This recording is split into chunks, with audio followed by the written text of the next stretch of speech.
एक बार एक छोटी सी बच्ची हाथ में मिट्टी की गुल्लक लेकर के भागती हुई एक दवाइयों की दुकान पर गई। वो काफी देर तक वहां पर खड़ी रही, लेकिन दुकानदार का ध्यान उसकी तरफ नहीं गया क्योंकि और भी बहुत सारे लोग खड़े हुए थे। उसने दुकानदार को कई बार बुलाया, लेकिन वहां पर भीड़ इतनी थी कि दुकानदार का ध्यान उसकी तरफ गया ही नहीं। और फिर उस बच्ची को थोड़ा सा गुस्सा आया तो उसने अपनी मिट्टी की गुल्लक लेकर के वहीं काउंटर पर जोर से रख दी, जिसके बाद में जो दुकानदार था और जितने भी लोग खड़े थे वो सब उस बच्ची की तरफ देखने लग गए। और फिर उस दुकानदार ने उस बच्ची से पूछा, बेटे आपको क्या चाहिए? तो वो बड़े ही भोलेपन से बोली कि मुझे एक चमत्कार चाहिए। ये सुनकर के दुकानदार को कुछ समझ नहीं आया, ना ही वहां पर जो लोग थे उनको कुछ समझ में आया, और सब उसकी तरफ देखने लग गए। फिर दुकानदार ने बोला, बेटे चमत्कार तो यहां पर नहीं मिलता है। तो बच्ची को लगा कि वो उससे झूठ बोल रहा है, तो बच्ची ने कहा कि मेरी गुल्लक में बहुत पैसे हैं, आप बताओ आपको कितने पैसे चाहिए, लेकिन मैं आज यहां से चमत्कार लेकर के ही जाऊंगी। तो वहीं काउंटर पे एक और आदमी खड़ा था, उसने उस बच्ची से पूछा कि बेटे क्यों चाहिए तुमको चमत्कार? तब उस बच्ची ने अपनी कहानी बताई कि अभी कुछ दिन पहले मेरे भाई के सर में बहुत तेज दर्द हुआ, तो मेरे पापा मम्मी उसको हॉस्पिटल ले गए। उसके बाद कई दिन तक मेरा भाई घर नहीं आया। तो मैंने कई बार अपने पापा से पूछा, लेकिन उन्होंने मुझे कुछ नहीं बताया। उन्होंने बार बार यही कहा कि वो आ जाएगा, वो कल आ जाएगा, वो कल आ जाएगा, लेकिन वो आ ही नहीं रहा था। तो मैंने देखा कि मम्मी रो रही है।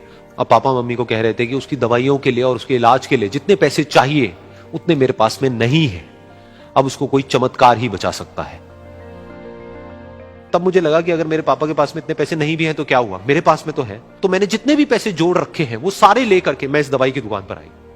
फिर उस आदमी ने उस बच्ची से पूछा, कितने पैसे हैं तुम्हारे पास में?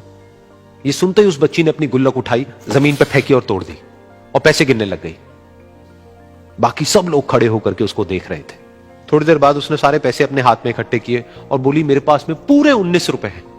वो जो आदमी वहां पर खड़ा था वो थोड़ा सा मुस्कुराया और बोला कि अरे तुम्हारे पास में तो पूरे पैसे हैं, इतने का ही तो आता है चमत्कार। ये सुनकर के वो बच्ची बहुत खुश हो गई और बोली कि चलो मैं आपको अपने पापा से मिलवाती हूं।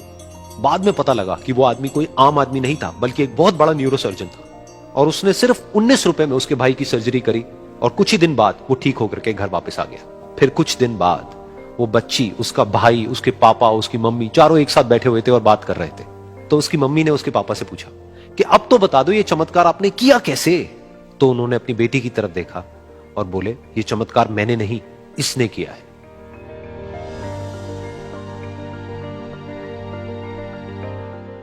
तो यहां पर एक बहुत बड़ी बात है जो हम उस छोटी सी बच्ची से सीख सकते हैं कि जिंदगी में कभी कभी ऐसा होता है कि हमको कोई रास्ता नजर नहीं आ रहा होता है और हम लोग हिम्मत हार जाते हैं। तब हमारे अंदर एक बच्चा होता है जो कोशिश करने से कभी भी पीछे नहीं हटता है। वो हार मानने को तैयार नहीं होता है क्योंकि उसको ना शब्द समझ नहीं आता है। वो बच्चा जिसके लिए कुछ भी नामुमकिन नहीं है, क्योंकि वो हर हाल में कोशिश करता ही रहता है।